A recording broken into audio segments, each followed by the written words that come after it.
조갑제 TV 시청자 여러분 안녕하십니까? 2021년 4월 30일 오전 11시 30분입니다. 요사이 온통 화제가 윤여정 씨인데 며칠 전에 이 조성관 기자가 저한테 전화를 했습니다. 조성관 기자는 월간조선에 저하고 같이 근무를 했고 주간조선 편집장을 지냈으며 특히 도시가 사랑한 천재들이라는 시리즈의 아주 독창적인 책을 10권 쓴 분입니다. 파리가 사랑한 천재들, 비엔나가 사랑한 천재들, 페테스부르크가 사랑한 천재들, 이런 도시가 만들어내는 천재들 이야기를 서로 엮어서 쓴 책이 10권이나 됩니다. 이분이 저한테 전화를 해서 윤여정 씨에 대해서 할 이야기가 있다는 겁니다. 뭐냐 하니까 이 조선일보에 있을 때 조성관 씨가 쓴 책이 있습니다. 책 제목이 민관식 컬렉션 탐험기, 실물로 만나는 우리들의 역사, 이런 책입니다. 이 책의 주인공은 민관식 선생입니다. 민관식 선생은 2006년에 돌아가셨는데 88살로 유명한 정치인이죠. 의장도 지내시고 다선 의원이시고 특히 그 문교부 장관을 오래 하시고 또 이분이 스포츠맨입니다. 아주 다양한 이 경험을 많이 가지고 계시고 특히 그동안에 사시는 동안에 모았던 상장이라든지 사진이라든지 심지어 명함까지 그걸 하나도 버리지 않고 생전에 그 자택에 하나의 기념관을 만들어 놓고 계셨던 분입니다. 그걸 민관식 컬렉션이라고 그랬습니다. 민관식 컬렉션을 하나씩 소개를 하면서 거기에 묻어 있는 역사를 쓴 책입니다. 그 중에 하나가 여기 윤여정 씨 이름이 나온 대목이 있어서 이걸 저한테 책을 주면서 한번 읽어보라고 권했습니다. 4회 장학생 윤여정의 답사, 이렇게 되어 있습니다. 4회 장학생 윤여정의 답사. 이 민관식 선생이 개성 출신입니다. 그런데 이 윤여정 씨도 개성 출생이네요.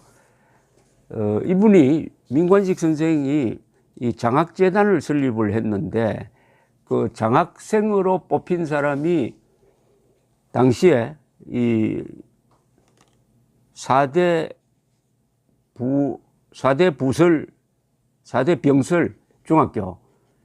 병설 중학교 1학년에 입학했던 윤여정 씨였습니다. 근데 윤여정 씨가 장학금을 전달받는 그 행사에서 답사를 읽었다고 합니다. 근데 그 답사가 남아 있어요. 역시 민관식 선생 아니면은 이거 모을 수 없는 것인데 답사를 한 그 원고가 북글씨로서 내려간 그 원고와 그 글을 전문을 여기 소개를 했습니다. 읽어보니까 중학교 1학년생이 참 쓰기 어려운 아주 잘 쓴 글입니다. 이번에 윤여정 씨가 아카데미상 여우 조연상을 받으면서 수상 소감을 이야기를 했는데 그 뉴욕타임스에서 이번에 수상 소감을 여러 사람 이야기했지만 최고의 수상 소감으로 꼽았습니다. 유머도 있고 또 두루두루 자기가 감사해야 할 사람, 특히 자신을 발탁해 준 돌아가신 김기영 감독에 대한 이야기, 그리고 자기와 경쟁했던 배우에 대한 배려, 이런 걸 심각하게 이야기하지 않고 또 근엄하게 이야기하지도 않고 유머러스하게 여유있게 이야기한 걸 베스트로 꼽았단 말입니다. 그걸 또 영어로 이야기했으니까 놀라운 거 아닙니까? 그런데 그런 말솜씨가 글솜씨에서 나온 거 아니냐는 생각이 들 정도입니다. 이걸 읽어보면은.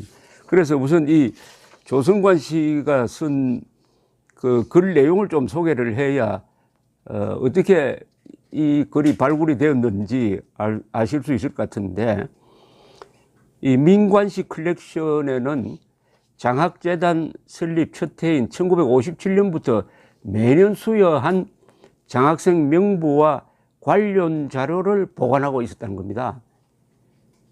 그런데 장학생 서류체를 한 장씩 한 장씩 뒤지다가 조성관 기자는 1960년대 한국의 사회상과 맞닥뜨렸다고 썼습니다.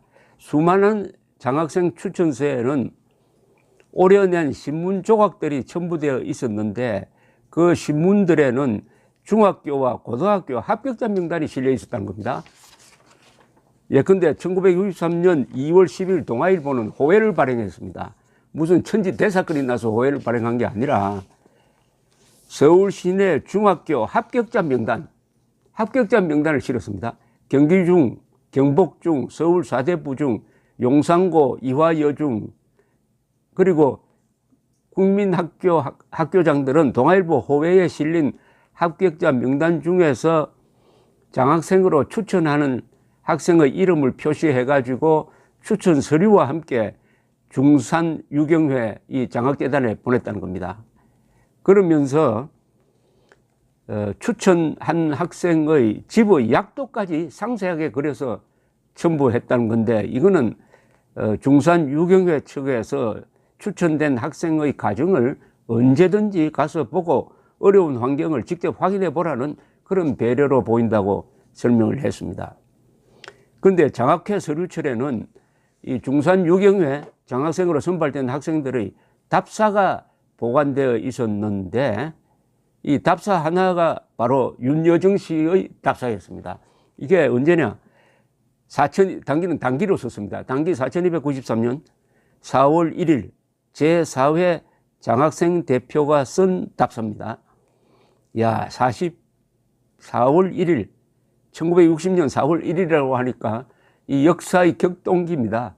바로 3월 15일 부정선거를 규탄하는 시위가 마산에서 그게 부산으로 번지고 그게 서울로 옮겨와서 4.19로 확대되는 건데, 바로 그 18일 전이네요.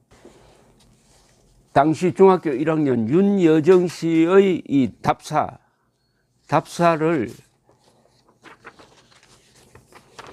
한지에다가 이 붓글씨로 써서 낸 답사인데, 요걸 민관식 선생이 보관하고 있었고, 요걸 또 조성관 씨가 발굴을 해가지고 지금 그 전문을 소개했습니다. 참 좋은 인연입니다. 한번 제가 읽어드리겠습니다. 이 답사입니다. 중학생입니다. 그러니까 중학교 1학년생입니다. 1학년생. 갓 입학한. 기나긴 겨울도 지나가고 6년이란 긴 세월을 한결같이 뛰어놀던 정든 학교 마당의 나뭇가지도 푸릇푸릇 새로운 희망을 안고 움트옵니다만, 저희들의 어린 가슴 속에는 남모르는 검은 구름이 끼어 있었더랍니다. 그것은 무슨 새삼스러운 투정도 아니요, 불현듯이 돌아가신 어버이를 뵙고 싶은 때문도 아니라, 다만 어려운 살림살이 가운데서라도 어떻게 하면 저희들이 공부를 계속할 수 있는 중학교에 갈 수 있겠느냐 하는 걱정의 구름이었습니다. 그것은 저희들의 연약한 힘으로는 해결할 길 없는 너무나도 벅찬 일이었습니다. 그러나 저희들보다 몇백 배 더 어렵고 가난했던 옛 어른들의 피어린 노력으로 온 세상 사람들이 우러러 볼 만한 훌륭한 사람이 되었다는 거짓없는 이야기를 늘 믿고 가슴 깊이 명심하고 있었습니다. 또한 하늘은 스스로 노력하는 사람을 돕는다라는 격언이 가르치듯이 공부만 열심히 하고 훌륭한 인격을 기른다면 상급 학교에 지나가지 못할지라도 남들이 우러러 볼 만한 사람이 될 수 있다는 것을 믿어왔습니다. 이제 저희들을 위하여 애써 가르쳐 주신 스승님과 중산 유경회 여러 어른들의 힘을 입어 저희들의 꿈에도 그리던 중학생으로 학업을 계속하게 되었으니 이 기쁘고 고마운 마음을 무엇라고 나타낼 길이 없습니다. 그리하여 저희들은 이 자리에서 비록 변변치 못한 말솜씨나마 이 고마우신 여러 어른들의 뜻에 어긋남이 없이 열심히 공부하여 이 나라의 없어서는 아니 될 일꾼이 되고 앞으로 저희들처럼 불우한 어린이들을 위해서 일할 수 있는 사람이 되겠다는 결심을 굳게 하는 터입니다. 이것은 저희들의 한결같고 보탬 없는 진정한 마음이라는 것을 거듭 말씀드리겠습니다. 우리들은 한사코 훌륭한 마음으로 훌륭한 사람으로 출세하겠습니다. 여러 선생님 대단히 고맙습니다. 제4회 장학생 대표 윤여정. 이 마지막 문장이 예언이 되었습니다. 우리들은 한사코 훌륭한 사람으로 출세하겠습니다. 요사이 출세라고 하면은 좀 세속적으로 보는 사람도 있지만은 이 60년대, 50년대는 출세한다는 말이 아주 유행어였습니다. 출세했습니다. 세계적 여배우로 출세한 윤여정 씨, 1947년생. 그런데 이때 나이는 몇 살이죠? 47년생이니까 13살. 중학교 1학년의 글로는 정말 잘 쓴 글입니다. 잘 썼다는 것은 뭐냐? 명문이 있다는, 명문이란 뜻이 아니라 이 진심이 전해지지 않습니까? 더구나 이번 그 수상 소감 발표와도 비슷합니다. 비슷한 맥락인데 여러 사람을 배려하는 연설을 했고 여러 사람을 배려하는 글을 썼습니다. 특히 이분의 말하는 이분의 선배 세대, 윤여정 씨의 선배 세대에 대한 감사, 그리고 더 열심히 일해서 나보다 나는 출세해가지고 나보다 약한 사람, 어려운 사람을 도와주겠다는 다짐. 이게 일종의 공익정신이죠. 공익정신. 당시의 이 분위기를, 학교 분위기를 잘 보여줍니다. 저는 1945년생이니까 윤여정 씨보다는 나이가 2살 윗니다만은 이분이 이런 연설을 하도록 만든 그 당시의 사회적 분위기, 학교의 분위기를 아주 실감 있게 이해할 수가 있습니다. 하늘은 스스로 노력하는 사람을 돕는다. 이 말은 당시에 이 국민학교, 중학교 다닐 때 우리 선생님들로부터 수없이 들었던 이야기입니다. 이게 자조정신이죠. 하늘은 스스로 노력하는 사람을 돕는다. 박정희 대통령이 가장 강조했던 게 자조정신입니다. 박정희 대통령의 글과 연설에 보면은 스스로 돕는 사람이라야 나라도 도울 수 있다. 가난은 나라도 해결할 수 없다. 스스로 해결해야 한다. 그게 자조정신이고, 자조정신이 있어야 자립경제를 건설할 수 있고, 자립경제를 건설해야 자주국방을 할 수 있고, 자주국방을 해야 진정한 독립국가고, 그 자주국방을 바탕으로 해가지고 우리가 자유통일을 할 수 있다. 자조, 자립, 자주, 자유, 이 사자 정신을 가진 박정희 대통령의 대전략이 바로 이런 윤여정 씨와 같은 이런 마음을 가진 국민들이 있었기에 성공할 수 있었다. 이렇게 생각이 되네요. 그런데 이게 이 윤여정 씨가 말을 잘한다는 것은 그냥 말솜씨가 있다는 것이 아니라 뜻이 좋다는 거죠. 마음이 좋으니까 그런 말솜씨가 나오고, 그 말솜씨는 이런 글솜씨가 뒷받침되니까 나온 거 아닌가 하는 그런 생각이 듭니다. 결국 말을 잘한다는 것은 나중에 궁극적으로 가면 결국 글솜씨하고 연결됩니다. 문장력이 좋아야 말솜씨가 좋다는 건데, 이 윤여정 씨가 세계를 사로잡은 그 수상 소감의 그 실력이 바로 1960년이면 벌써 몇 년 전이니까 61년 전이네요. 61년 전으로 거슬러 올라가서 확인할 수가 있었습니다. 감사합니다.